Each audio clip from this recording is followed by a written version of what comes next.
Welcome, Lee Silber, to see you on the show. I'm delighted to have you with me today. I'm delighted that you wrote a book about the credit union movement. So tell me, Lee, how did you get working with credit unions? How did you decide to write a book about credit unions and why? What's behind it? What's the emotion behind why a person would write a book about credit unions? Wow, that's a lot to unpack. Let me start with the fact that I am a lifelong member. So my parents were members, I'm a member, so I'm an insider. And then CUNA, which is now America's Credit Unions, asked me to do a kind of a documentary. So I went undercover in several credit unions in different roles. I was a painter, I was a plant maintenance guy. When I say plants, I mean like the plants with leaves, The you know. green ones? Yeah. Yeah, the green ones. Thank you. And I turned it into a documentary about all the good things I saw behind the scenes, and I went back.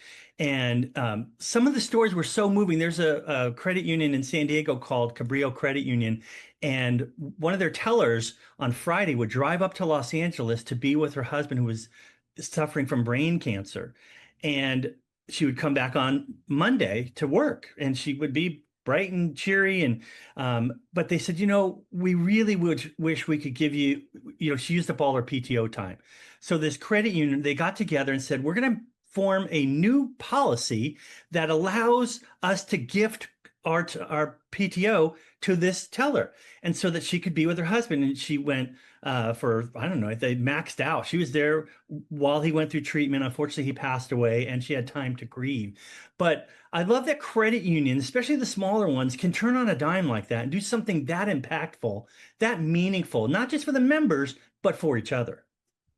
So tell me what's behind your book? Like what causes you to be passionate enough about credit union movement to write a book? So I speak at credit union events, and I always tell a story about my dad, how he was that member that would go into the credit union, get the free coffee and the bagel every day. And they loved Oh, my dad. My dad was a character. And so he would go in, and one of the branch managers said one day he went in, and my dad was wearing a really nice Aloha shirt he got from Hawaii. And the guy says, "Hey, I love your shirt, Harvey." And my dad just gave it to him. So, unfortunately, my literally. dad, yeah, my dad fell off a ladder, and my brothers and I thought he had punctured a lung or broke a rib. But after a whole day's worth of tests on a Friday, they said, your dad has stage 4 lung cancer. He maybe has 5 days left to live. So I wrote my dad a long note saying how much I loved him, how much I learned from him, how much I was proud to be his son.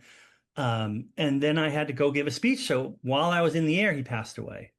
Hmm. But in that time, my whole life, and while he knew he was dying, he never said, "Son, I'm proud of you." So at his celebration of life, the branch manager who had retired since the Aloha shirt thing, because he had Parkinson's, he could barely speak, but he gave this great speech about my dad. And then when he came off the stage, he pulled me aside and says, "Your dad was really proud of you. He would buy all your books and give them away." And I thought, wow, I never would have known my dad was proud of me if this credit union branch manager hadn't told me that. And that inspired me to say, well, maybe there's more stories like this that I can share. And that's how it started. And as an author of 27 books, I've been in the Chicken Soup for the Soul series, and I wanted to recreate that, but for credit unions. And that's what I did. The credit union way is kind of a chicken soup for the soul for credit unions. So how does it differentiate from non-credit unions? Like what's the difference that you experienced or that you wrote in the book? Well, I mean, the whole model of what a credit union is, and their slogan, people helping people. And as a member, you're a part owner. And just they always do the right thing. It's almost there was an old Star Trek episode where the whole premise on this planet was the more that you did for other people, the good deeds you did, the richer you became. So not how much money you had, but how many good things you did. And I thought, man, if that was a real planet. I know the show is fake. I get that. But this is about as close as you can get to that model. And I thought I want to make sure that that people realize that the credit union is a good choice for where they put their money. And the interesting thing is, I hear from people even today. I don't know, do they do business loans? They just don't understand the concept. And so instead of, going through the list of all the things credit unions do, I try and do it through stories. Yeah. Well, I'm gonna try to extract some of your top stories from you. So, why don't you, when you think of the stories that you wrote in the book, let's hear a couple of them. Tell us some inspirational credit union stories. Well, the tellers are the first people you meet, right? I mean, Yep. so even though they're not the highest paid and they don't have the big titles, they're important. And sometimes when you're a leader of a credit union, uh, you kind of, I think the frontline workers, I think Undercover Boss taught us this. They have some really great ideas. So a woman came in with her three kids and she wanted to check on a deposit. Was it made overnight? And it wasn't. And the teller said, well, you don't need to come in. You could just use your phone. And she said, oh, my phone's not working. Um, and she said, well, why don't you get a new phone? She says, oh, I can't afford it. And she was just in tears. And one of the three kids pulled the teller aside and said, her mom was expecting this money from the dad, who was kind of a deadbeat dad. Mm. So the teller said to the mom, you know, why don't you come back later? I don't know if you know this, but we have a special. If you've been with the credit union for 5 years, you get $500 and a new phone. And so she left with the kids, and the teller next to her is like, what are you talking about? We don't have a policy. She said, we do now. And so she went and ran into the branch manager and said, this is my idea. And she made that happen. The family came back. She had gotten her a phone. I mean, that kind of stuff doesn't happen at banks, I don't think. And I think that's a unique thing to credit unions where they care enough to make things like that happen. Yeah. Yeah. And it's funny in today's world, that whole foundation of that experience was based on a member coming into a branch and having a branch relationship that is, I can't tell you when the last time I was in a credit union branch, right? All my banking is at a credit union, but I never go into the branch. And how do you see that changing? How does that human element play into this all digital world? Well, I always try and keep it positive, but I will say some of those human interactions are more important than how much time or money may be saved using some sort of artificial intelligence or some sort of automated system. There's something about that one-on-one. And so smaller credit unions you still go in. I mean, here's a story. So a guy comes into a credit union in Montana, and I guess in Montana, everything's far away, right? There's no Big place. yeah, it's a big place and big sky country, I think is what it's called. Anyway, the fact is he went into the credit union and asked the teller, can you help me with my phone? I don't know how to set it up. It's a new phone and I'm having trouble. And the way that the teller and the credit union looked at it, like he trusts us enough Yeah. come in here and ask us for that service, in addition to being someone who came in. But so in certain places, the credit union is kind of a hub. And when COVID hit, my credit union outside of the credit union, they had a kind of an exchange where you could bring everyone was baking a sourdough bread. I don't know why, but they were. And so you could bring in something to give away and you could take something that you needed. It was a hub for the community and that human we got to get out of our house and walk to the credit union and see people.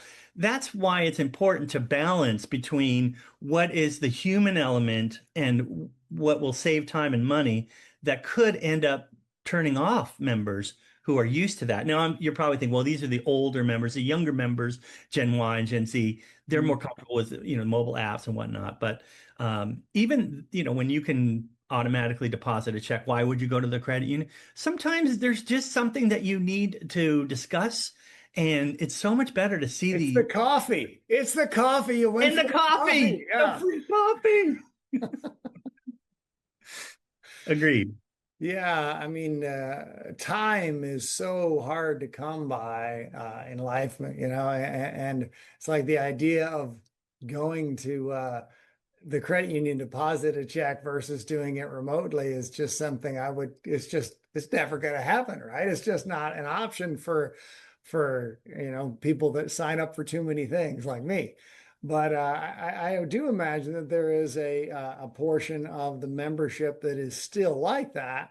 The question is the younger folks, and by younger, I would say 50 and under, right? The younger credit union members, especially the source of auto loans that drive the industry, like how do they have those experiences? Are they having them in the old traditional way? Are they having them in new hybrid ways where it's partially from technology and partially from in person? I mean, what do you think? Well, I've been to many, many credit unions in researching my book and speeches, but I remember everyone was thinking of when Apple changed the way that you went into a retail store, you could try things, right? That was a great experience, but they also didn't have a cash wrap. Like they had someone with an iPad or a phone that would do the transaction. So you didn't have to wait in the line. They would do it on the spot. So credit unions saw that and said, "Ooh, that's a great idea." My credit union tried that. It didn't really work. I don't know for whatever reason they did away with it. Now I see credit unions that have like robots that kind of roam around or Really? Wow. yes, yes. And as much as I think it's unique and neat, I wonder if that'll be the same thing where we try it and we realize, sometimes there's no replacing the one-on-one where, like you said, when you're getting a loan, I mean, you can ask questions and a human interact. I don't know. I'm old school. So maybe I'm the one that would go into the credit union and want to meet and talk to someone, whereas others don't. But I know that I find that experience when there's a tragedy or something happens, the credit union is first on the scene. So maybe it's not just that we go to the credit unions, but the credit unions are out in the community doing great things. Mhm. Robots don't do that. People do that. Yes, robots don't yet. They don't do it yet, Lee, Oh, but come on. right? No, no. Um, so credit unions you're pretty challenged to keep up with the pace of change, right? AI is going at an order of magnitude every month, just massive increases in change. And credit unions have struggled to be the primary financial institution, right? It's very difficult because you're not just competing against other banks, you can compete against fintechs that can pop up in months, and they can be just on your phone, super low cost of funds, and they only know you through that interface. I mean, how do credit unions compete with that? Well, two things. Don't don't let me forget to say something about the heart. But before that, I want to say sometimes credit unions have an inferiority complex. Well, we're smaller. We don't have as much, of everything. But that's the good thing. We can turn around faster on an idea, right? We have that ability where, yeah, we have a board and we have to run it, but sometimes that can be quick, whereas a giant financial institution could take forever for them to make a change. So the smallness and the quickness of credit unions should be celebrated. The other thing is, if we can get people to stop thinking with their head and think with their heart, then their decisions are based on emotion. And emotion, it's a tricky thing, but when you got someone and they say, "I love my credit union. I would never think of going anywhere else." Yes, they have a lower interest rate over here. Yes, this is maybe a little more convenient. There's more ATM, whatever the reason.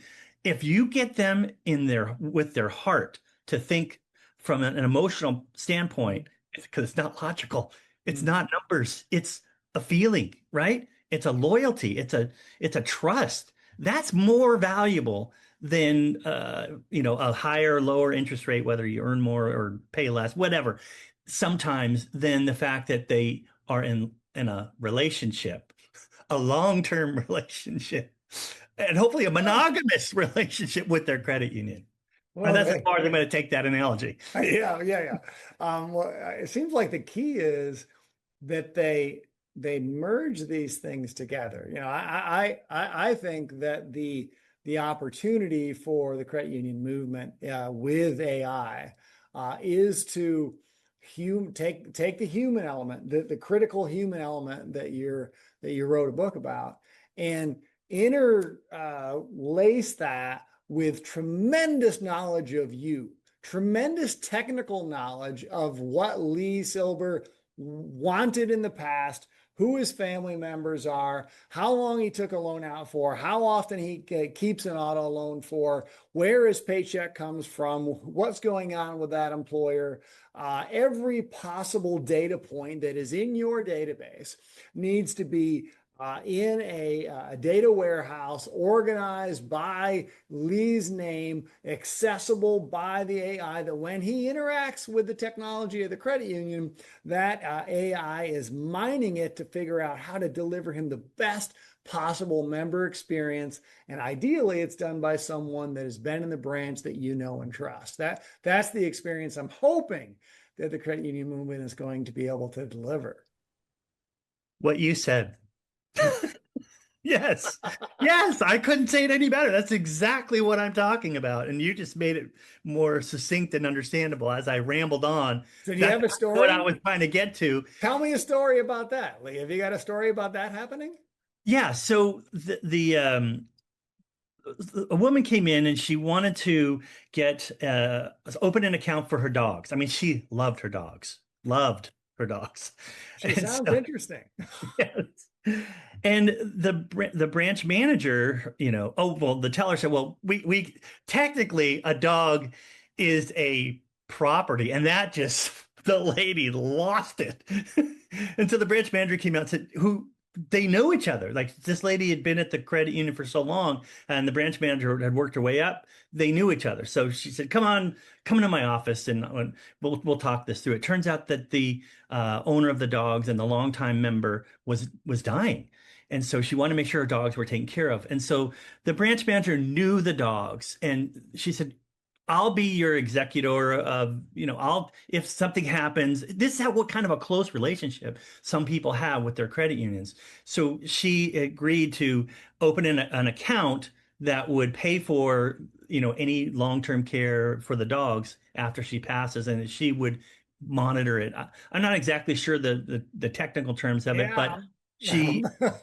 she she knew what this person needed to hear, wanted to hear, and she met her where she was and understood, listened and understood, and made her, when she walked out of the credit union, feel a lot better about everything. In fact, one of the things that the credit union started doing after this woman said dogs are property is some of the tellers volunteered to train young dogs to become service dogs.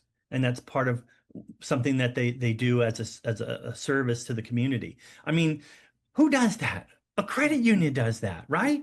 I can't imagine another company that has this situation and, opens an account, takes care of the dogs. I mean, it's heartwarming. And I feel that, like I said, if you get people with their hearts, you don't have to worry so much about, the numbers.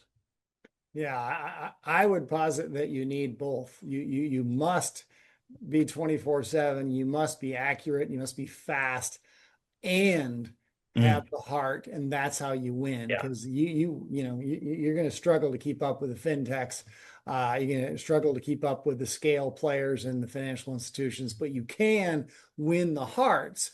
You must win. You have to at least keep pace with the technology, and maybe you differentiate and win on the hearts and not on rate every time, right? Yeah. And usually the rates are close. Maybe.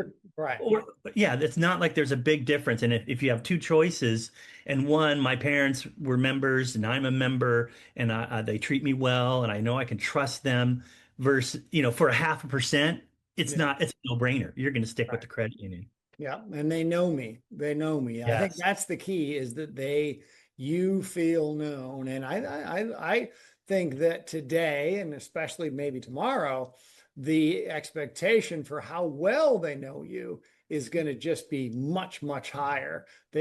All those things that I described a minute ago about what is already in their database that should be known when you walk in the branch and are waiting for a member service rep, that I think that's table stakes very soon. And I hope that the emotional connection that you are calling out in your book can be super powered with the technological must win that, again, table stakes in the financial institutions space, in my opinion. So, Lee, one last story of credit union win, and then tell us where our listeners can find your book. Sure. So the book has all kinds of great stories, and they're like my children. I don't want to pick one and say that's my favorite story, but um, there is one story that I think kind of exemplifies everything. We all know on December 7th, 1941, Pearl Harbor was bombed, and there was a credit union there.